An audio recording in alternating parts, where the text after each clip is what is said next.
It's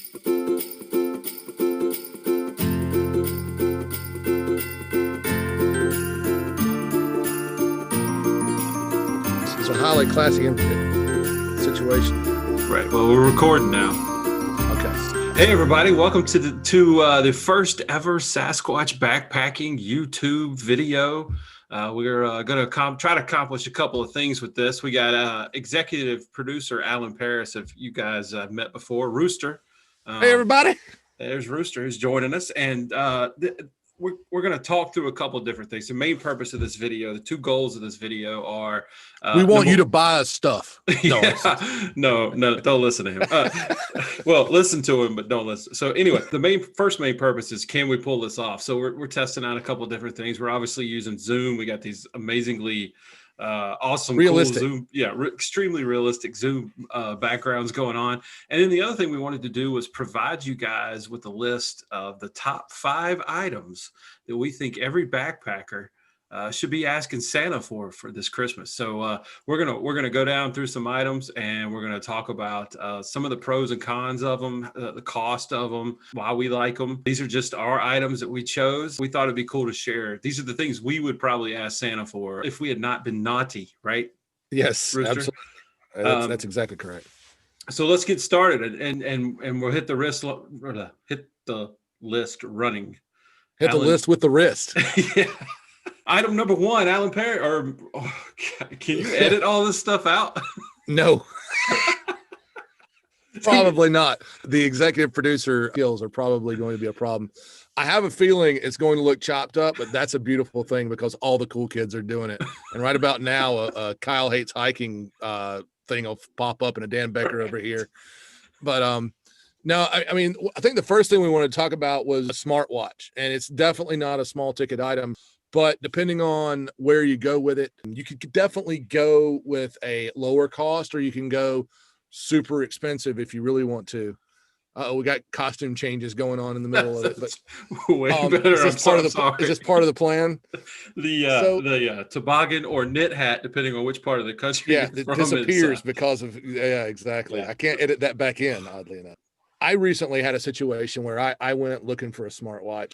I hemmed and hawed about a lot of things. I ended up landing on something, and it was a Garmin Fenix, the 5X Plus. Their latest model is a Fenix 6, and they have the Fenix 6 Pro and these things, but the Fenix 5 Plus was like, it's kind of like with iPhones, you got the 6 and then the 6S, and then you got the 7. So sometimes you have that S model in between. The 5 Plus models are between the Fenix 5 and the Fenix 6.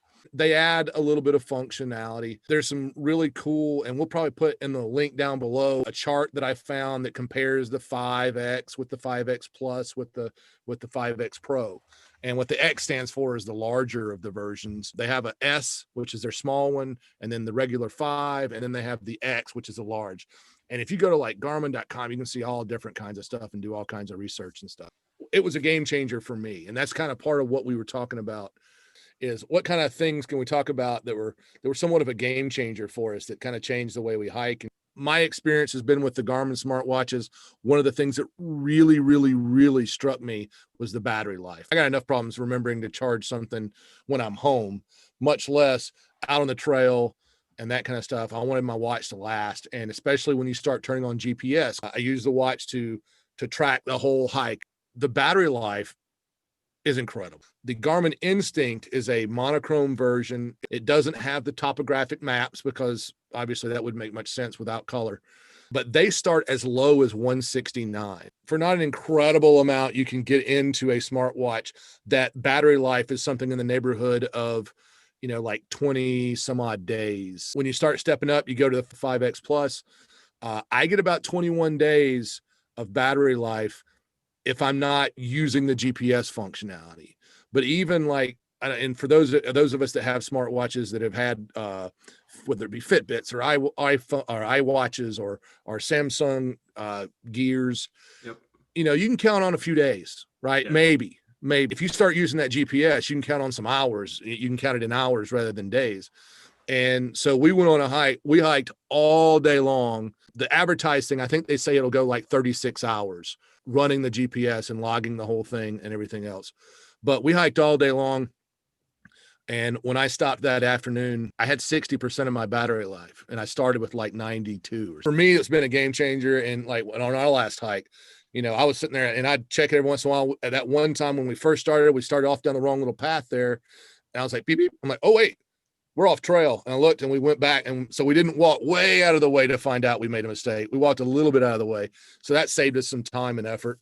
I can't be happier. And just the fact that I'm sitting there watching the elevation as the day's getting on, I'm like, oh, okay, we done climbing today. Yeah. So I like this watch. Like I want one of these. I'm pretty jealous that after seeing yours, it does have a lot of moving parts. I know that Trip has, there's definitely a learning curve. Trip, who hikes with us, he has something similar. He has I think he has the Forerunner. I got Garmin Forerunner, yeah. And you guys are bouncing back and forth all these different map types you've downloaded and the tracks you're following and everything. And the fact that there's a solar version of it, there is, and that even extends the battery life even more. Like it can't necessarily keep up with the GPS and make the watch go indefinitely, but it can add days to your time between charges feasibly with the new, like the 6 Pro Solar, which is going to, you know, get you closer to $1,000 watch. So, I mean, you break out the purse and get ready. But if you get to that point and you can find yourself in a position where you can do it, if you can do it, hey, that's what I would do if it was just, you know, money's no object, spend whatever you want. Yeah, I would probably have that. If you're a golfer, you can download golf courses to this thing and it'll tell you how far you are from the pin. If you're a snow skier with the 6 Pro, it has built-in ski maps. Just, it's really made, if you're looking for a smart watch that you're going to use to get on an airplane with lots of widgets and stuff, these are not that watch. That's where your Samsung and your Apple and those things come into play. If you're looking for a fitness watch and you want to keep track of hiking and things like that, and you want a long battery life, and long battery life is super important to you, then that's when you want to start looking at these. So item number 2 that we hope Santa brings, the single wall Dyneema tent. I'm going to talk on this one because this one's this is a game changer. So you guys have heard me talk about it before. I have the Zpack Ultiplex and I love that thing. Now it sells for about $585. Yeah, I know. It's a lot of money, but I think it's worth it. Now, I actually have mine right here. So if I hold this up, let's see if it'll work. Yeah, you can see it briefly there for a minute, but that's my Dyneema single wall. It in front of you, yeah. How about I hold it right here? So that's my single wall Dyneema tent, and that sucker is a game changer. And why is it a game changer? Alan, do you have any idea how much this thing weighs? 37 pounds. No, that would be incorrect, sir. It comes in at a whopping 15 ounces. That's it. It really is incredible. The first time when I saw you had it, I picked it up and I was like, oh my goodness, that's amazing. Yeah, it's pretty crazy. There's some pros and cons to it. So first of all, it takes a bit to get used to how to pitch it. It takes a little bit of work. Alan's been with me when I've used it 3 or 4 nights total. I think I finally got used to pitching it on the next to the last night we were out. And when you pitch it right, it's perfect for a big guy. All of our listeners know we focus on a big guy. It's 76, 78 inches long on the inside. It's 56 inches high right at the peak at the door. It is a minimalistic tent. Trip reminds me of that a lot. I hang my bag outside the tent on an S-clip hanging off my trekking pole just so I don't have to have it in there with me. But, Dyneema, as you guys know, is extremely lightweight, 100% waterproof as long as it doesn't have any holes in it. Very durable, very tough. And it's just an awesome tent. There are some other ones out there. Hyper-Lite's making a tent right now. The Ultimid retails for about $735 roughly. Now that's just the outside of the tent. That does not include the floor. It doesn't include the no-see-me mesh on the inside. There are a lot of other options that can get that tent, I believe, well above $1,000. Yeah. And again, it takes a trekking pole just like the Ultiplex. You put a trekking pole up in the center of it. Sort of has a TP look to it. Yeah.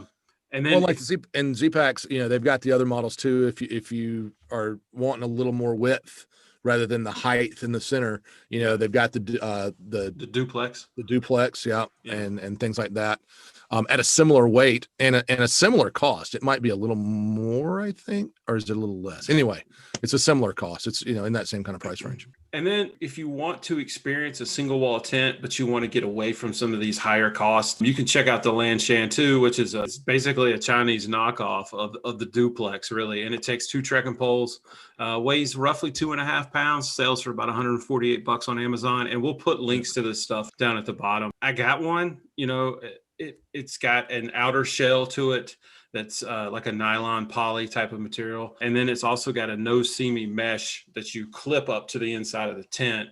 It's not a bad tent if you want to try to find out what a single wall tent's like. We'll call it a 1.5 wall tent because it's not really a true 2 double wall tent. And it's not really, it's a little bit more than a single wall. It's not a bad option if you want to get in and try it. You can find it cheaper sometimes on Amazon. It really depends, but it truly is a Chinese knockoff. You got to do some seam sealing on the poles on the inside. Those sort of things. But, you know, if you invest in the Zpack, and I'm sure the Hyper-Lite's the same way, those suckers are completely seam sealed. They're not going to leak unless you tear them or you set them up incorrectly or you're on a slope or down in a puddled area, you know, that sort of thing. You got to be cautious of that. Now, there are some pros and cons to single wall tents. Obviously, they're a lot lighter. Dyneema seems to be the primary product that they make them out of. And at the same time, that makes them a lot stronger. We have learned that the number one problem with single wall tents is that they sweat on the inside. They have a lot of condensation, and you learn quickly how to fight that. So on the Altiplex, I just leave a flap open, just straight up every time I leave a flap open. Usually the flap opposite of the side, opposite of where I'm sleeping. So if my head's at this end, this flap is fixed. This one's flapped open. You know, I just leave it airflow. Yeah, yeah, it does. Now I had got caught in a straight up heavy pour, you know, rain, pouring down rain. But I have heard some other suggestions, you know, like on the duplex, there's openings on both sides. Pull the vestibules shut, unzip the no-see-me as far down as you feel comfortable with, and it will pull a little bit of air across there and help. If it's real buggy, you may not want to do that. Some guys, what I do is I literally bought a ShamWow off of Amazon. Okay. Cut a quarter of it off. I throw it in my backpack, and when I wake up in the mornings, if there is condensation, I wipe the inside off and bag it up. Get to the site. It's usually dry. If it's not, Dyneema will dry quickly. Get somebody like Rooster to help me just shake it off. Water's going, man. There's 3 different options for you to look at right there. I can't speak to that ultimate. I've just seen it. I know some guys bouncing around the idea of getting one. Extremely expensive, but I would like to get my hands on one just to see what it looks like, or be at a campsite where one was and somebody sets it up. So some things to think about. So item number 2 was that single wall Dyneema tent. Item number 3, backpacks. So, you know, we're hitting on hitting on 3 big items right here at the beginning. But I mean, you're not going backpacking without some sort of shelter. You're not going backpacking without a backpack. And it's obviously helpful to have some sort of directional device that can help you with the GPS watch. And they're all expensive. Each one of these carries their own certain weight, you know, as far as expenses are concerned. We actually both are sitting at good spots on our backpacks. We really love what we got. So Alan, why don't you talk for a minute about what you got on your backpack and what your list says? Yeah. So some people say cheap. I like frugal. I went looking for something. I started out and I did blow, you know, a good bit of money on a 65 liter Gregory Baltoro. And, you know, it's a great backpack. I love it. But for the hiking, we do. I mean, for the most part, we're out, you know, 2 or 3 nights, weekend warrior type of thing. That's way more packed than I needed. And I think that's a lot of people's thing when they first start out backpacking. I think the natural inclination is I don't want to run out of space. I don't want to miss anything. And you pack, like, I think you've said it before from one of your other buddies, you know, you pack your fears. And so I don't want to run out of that. So I'm gonna make sure I'll add an extra couple in there and things like that. But once you've gone a couple of times, you start to realize I don't quite need all that stuff. I mean, our last hike, we had somebody new hiking with us. A friend of mine, Mike, came, and we're talking about pack weights like we always do. Like, where's your pack at? Where's your pack at? And Mike looked at us. He's like, about 50 pounds. 50 pounds, buddy. 50 pounds.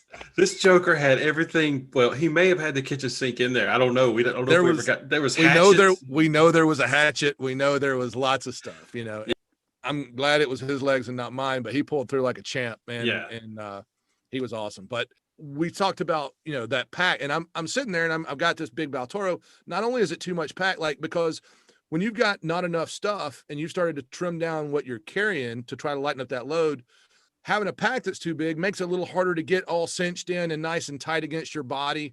You just got a little too much there, and it's hard to keep everything like packed against your back as tight as you can. Yeah. So, I mean, I downsized to a Gregory Paragon 48. And the real reason I did it is I caught it right at the model year switch, and they had a clearance on them. And so they're normally about $200. Right now on Amazon, Paragon 48, it's 3.3 pounds, which shaved like almost 2 pounds off of my other backpack. And they, for a medium, I think they're like 115, and the larges are 179, which is still a chunk, but I bought mine for 120.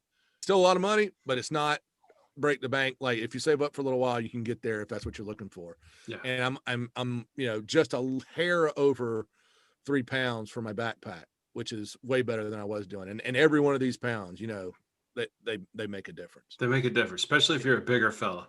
Yeah. Gregory also makes a Zulu 40.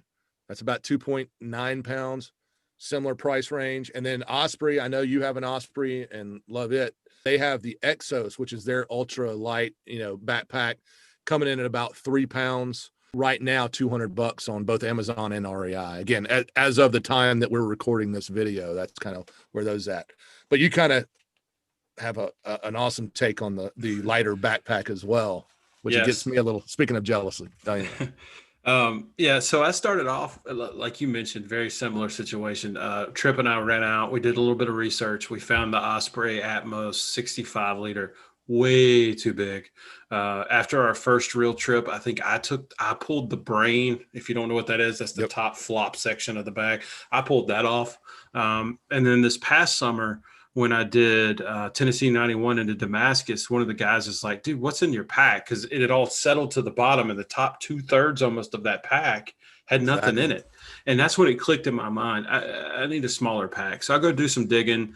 There's a lot of options out there. You know, I actually watched this program, and I can't remember what it's called, The Great Adventure Race or something like that on Amazon. And every one of them had a Hyper-Lite bag. And so I did a little bit of research. One of the guys with the Old Man Hiking Club out of Shelby started saying, hey, why don't you check out Hyperlite? I went to Hyperlite, looked at their stuff, found the 2400, which is a 40 liter bag. Right. And I went with that. The Windrider, it's mesh on both sides and it's mesh on the back. So total it's 40, and everybody tells me it's too small. But Alan, you were with me when I took it 2 nights in Maryland. It ain't too small. Guys, I can't express to you how much that bag is almost as equal of a game changer as what this was. And the reason is because it's just it might be 1.5 ounces over 2 pounds. It's frameless. It's a solid Dyneema bag. It's basically got straps sewn on it. It's just basically a giant stuff sack or a weather bag, whatever you want to call it. The top of it rolls down.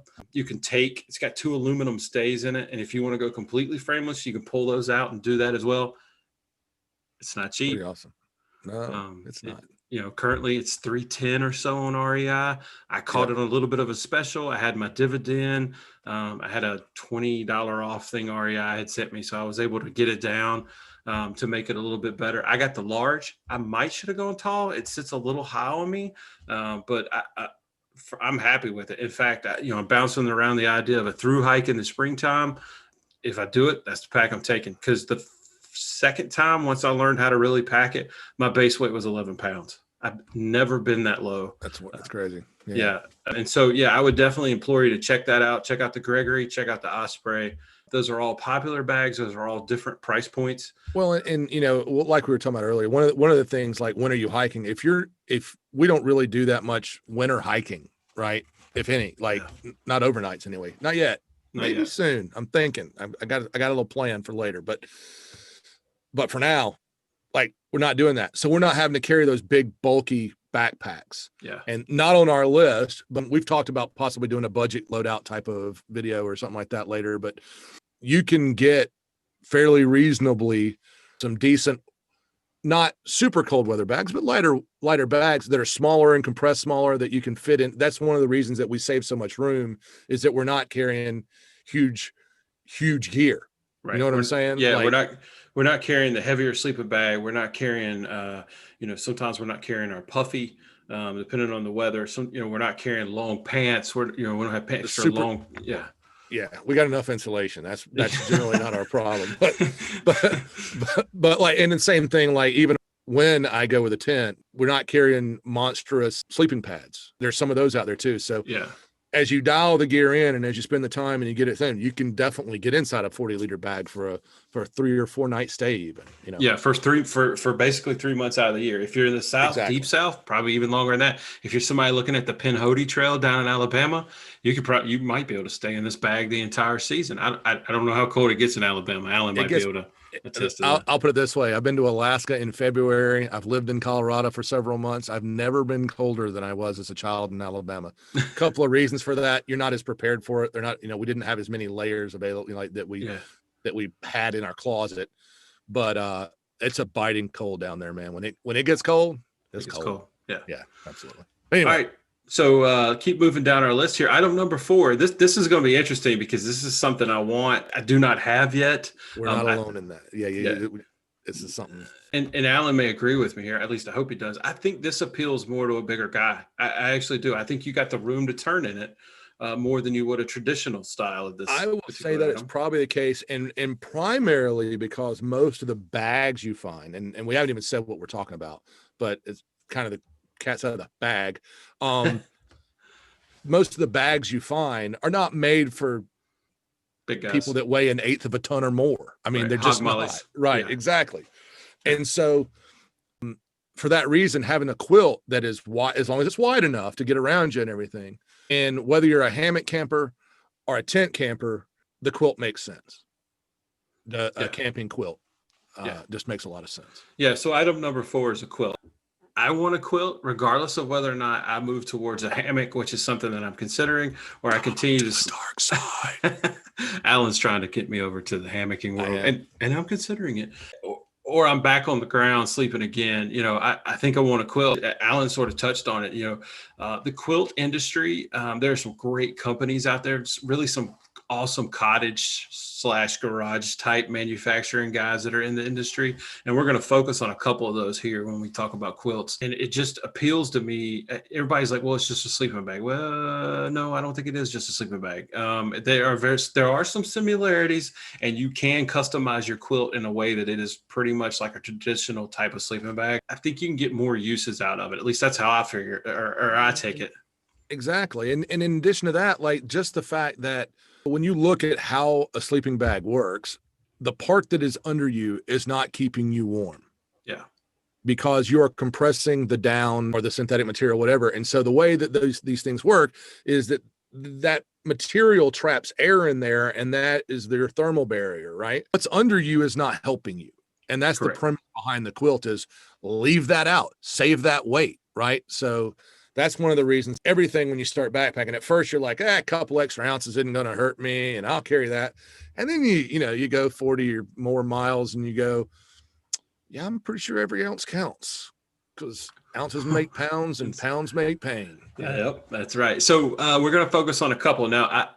We don't own these products. They are just products that we want. So for me, it's the UGQ or the underground quilts. They're a pretty popular quilt manufacturer. They're highly customizable. I have yet to see anybody else in the industry that's offering the level of customization that UGQ is. They are extremely expensive if you ask me for a quilt. They started around $300, but they can go up fast with all the different customizations. How long do you want it? How do you want the foot box? Do you want the foot box closed? Do you want the wide? Do you want the extra long? Do you want the draft collar? What material do you want? And the reason why I know this is I found out through social media that these guys will print a logo on the bag for you. And so I was interested in having the Sasquatch backpack logo added to the backpack or to the quilt. And so I was able to work with them, talk to them a lot, try to find out what's going on. Now, I've settled on what I want. It is way out of my price range. It's going to have to wait for a while. But I can also tell you that we hear great things about this company and the product they sell, but they also have extremely long lead times. Black Friday has just passed. We had hoped to get this out before Black Friday so you guys could have something to work off of, but we didn't make it there. They took a ton of orders and now they're already 11 weeks out. So they'll work quickly to get that time down. There's a couple others. I think Trip is using a bag from Enlightened Equipment. That's correct. Yeah, those start around $280. Another great option. They have some customizations as well. I don't think they're super customizable. I don't quite know if they go quite as wide or quite as long. Maybe not quite like, I mean, I think UGQ's got 3 different options for your foot box. Do you want it sewn together? Do you want this or do you want that? You know, the last one here, which is a little bit cheaper option, I believe, is Hammock Gear. Alan, can you speak to that? Absolutely. HammockGear.com is another cottage industry, and they make tarps and hammocks and other things, and they have like whole kits that if you want to go with a new hammock and everything else that you can buy, and they'll sell you everything. But kind of what I first know about them as is their insulation. They make top quilts and under quilts, because for a hammock that's super important, is how are you insulating behind you, because that wind comes and will just steal all of your warmth from underneath you. And so some people use a sleeping pad, some people use a quilt, and so they start anywhere from like $139 on the tops, on the burrow. They call it the burrow, is their top quilt. The interesting thing about top quilts is that that's a dual like if you do hammock some and tent some, a top quilt's going to work for you. It's going to have that width to get around at you and and that kind of thing. The under quilts, they have 3/4 lengths that start as low as 109 or 139, depending on whether you're going with a 3/4 length or a full length quilt. And now those prices, they're what they call the economy quilt. So those are 800 fill power duck down rather than goose down. Gotcha. And so they're a little bit heavier, couple of ounces. Again, but then when you start jumping up, number one, that's also like the 40-degree quilt, and they have 30s and 20s, and every one of those things goes up a few more ounces. Yeah. So when you start getting into the heavier quilts, and by heavier, I mean warmer, the difference in the price obviously goes up because you got more down that's being, a more expensive down, a higher fill power goose down versus the duck down. They get up into the $200-$300 as well if you want to go, with the premium version. But you can get into it at not a whole lot of weight at a fairly reasonable price with those guys. And then the only other thing, I recently watched a video on YouTube of a guy trying out Superior Gear hammock. I've got a lot of interest in that, and that's a hammock that actually has the underquilt into it. I just think it's a neat idea. I haven't tried one yet. I'm thinking about, rather than going with an underquilt, I'm thinking about going that way. A little bit more expensive than buying just an underquilt. Well, and by a little, I mean like 30% more, but it would give me another full hammock. I have kids who also want to hammock, and so it's kind of a dual purpose. Like if I'm going to buy it, I might as well go that way with it. So we'll see how that goes. But they're another interesting, if you're a hammock guy, or you want to be a hammock person and you're like concerned with the underquilt and can I keep it wrapped up around me and stay warm, or do I do that's another option as well. Yeah, so it's a self-contained system for the hammock and the underquilt. So Alan's turned me on to a guy on YouTube that seems to do a pretty good job. Now, I will tell you this, he's a little eccentric, a little awkward. Ooh, buddy. Yeah, his name is Shug Emery. Shug appears to be shout out to Shug. Shug appears to be the world's expert, or the United States expert on hammocks. Man, he knows everything and anything you need to know about a hammock. And so Alan Rooster turned me on to this guy, and I was watching him. And in fact, one of the, I don't know, 5th or 6th episodes I watched all the way through is him testing out that hammock from Superior Hammocks or Superior Gear, whatever it is. Yeah. And so one of the things we're going to do next year, 2021, maybe as early as January, is we're going to have the great debate. We're finally going to settle this thing. Do you get in a hammock? Do you get in a tent? We're going to talk about the pros and cons of both of them. We're going to let Rooster and Trip duke it out over what's best. We're going to have Superior Gear. I've already talked to the guy. Come on to the show, hopefully for one of the interviews we do after the first of the year. It does have me intrigued because it's less moving parts than a completely separate under quilt. So a lot of things to consider there. People are picky about their sleeping bags or their quilts, but for big fellas, for guys who are wide at the top, if side sleepers, guys who toss and turn a lot, it looks like the quilt is just a better option for that type of body style, that type of sleeper. Whether you're on the ground or you're hanging in the trees in a hammock, there's a couple of different options there as far as quilts are concerned. So I will say this though, I would at least have a conversation with your hiker that you're buying this for before you go out and spend all that money, because these things, because they're custom made, fit to order, like exactly what you want, there's a penalty if you decide never mind. It's not a situation where you can just send it back in and no harm, no foul. Talk to the friend or the loved one that you're buying this for, have that conversation, say, hey, these guys, they say these quilt things are awesome and you should look into them.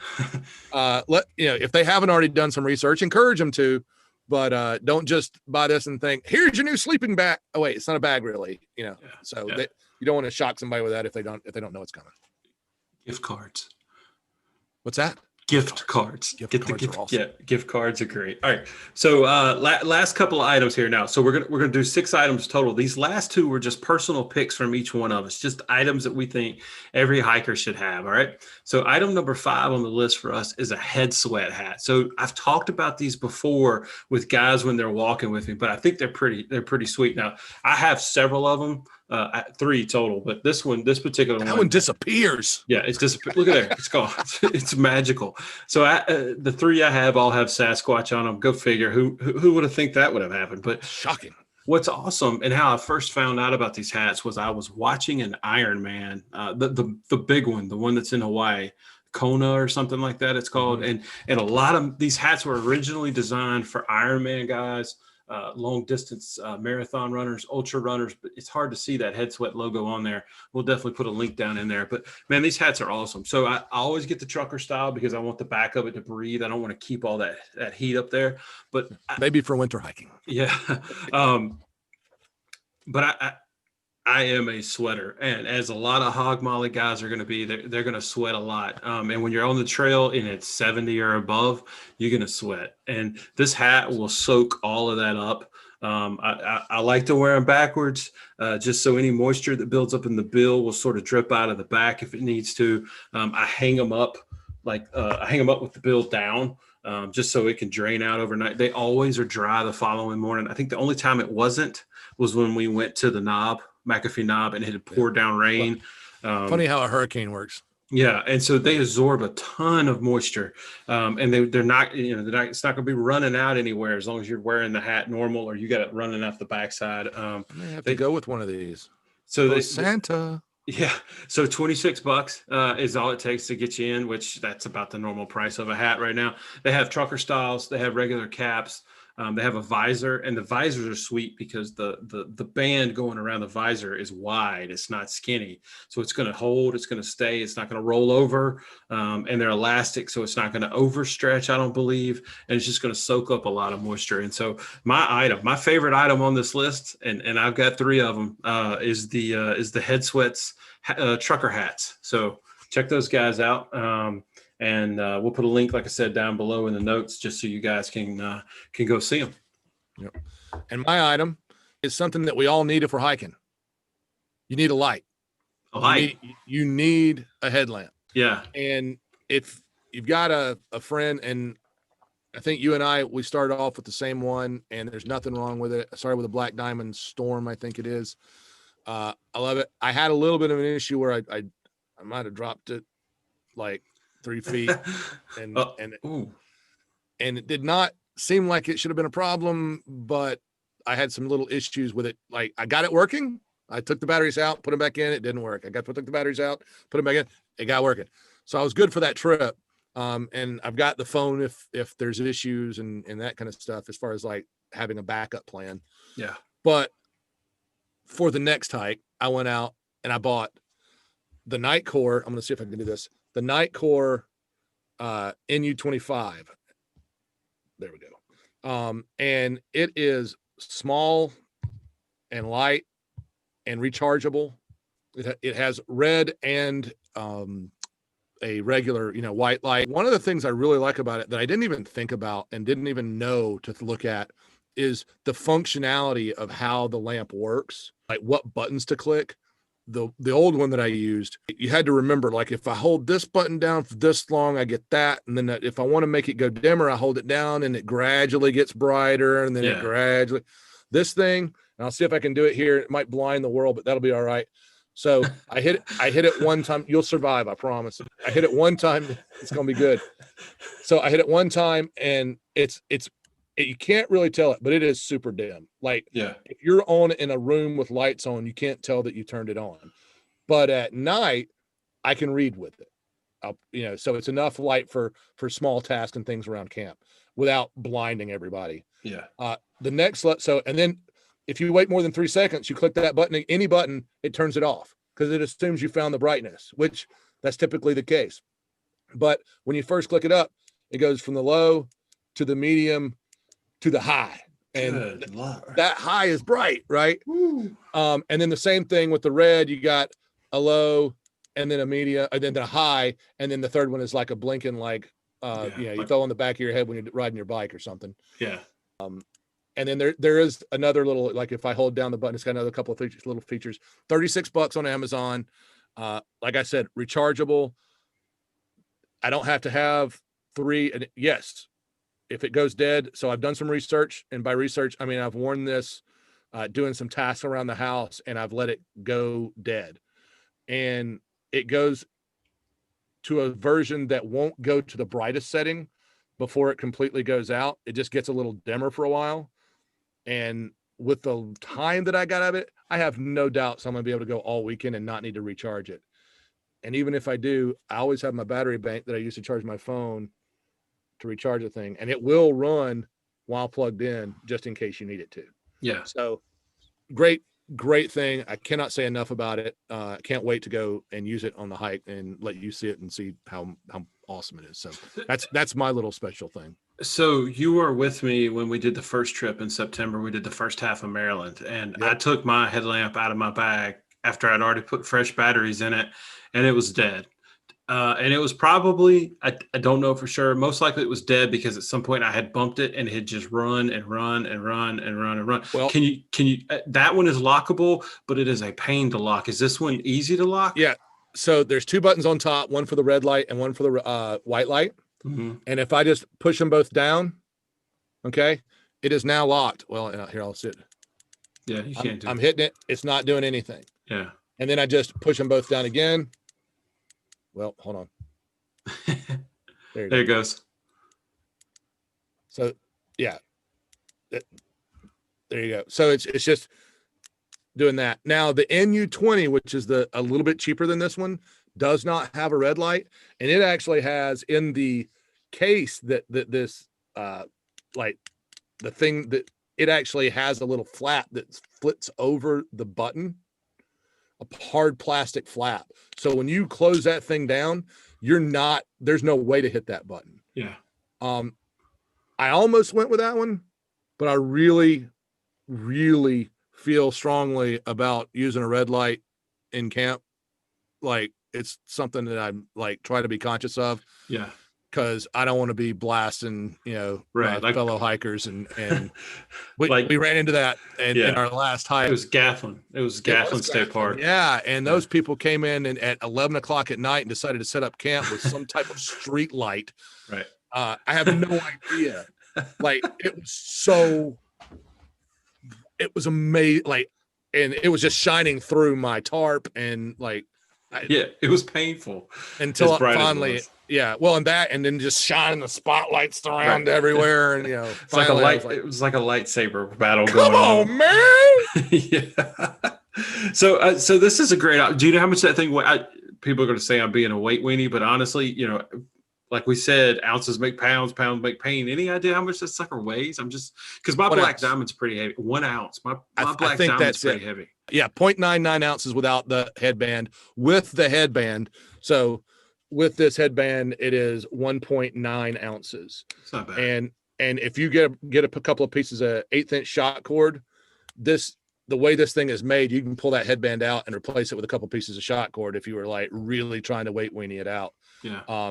It just slides into a little groove right there, so you can pull that out and replace it with some shot cord, and you'd be in, under an ounce and a half. I gotcha. Okay.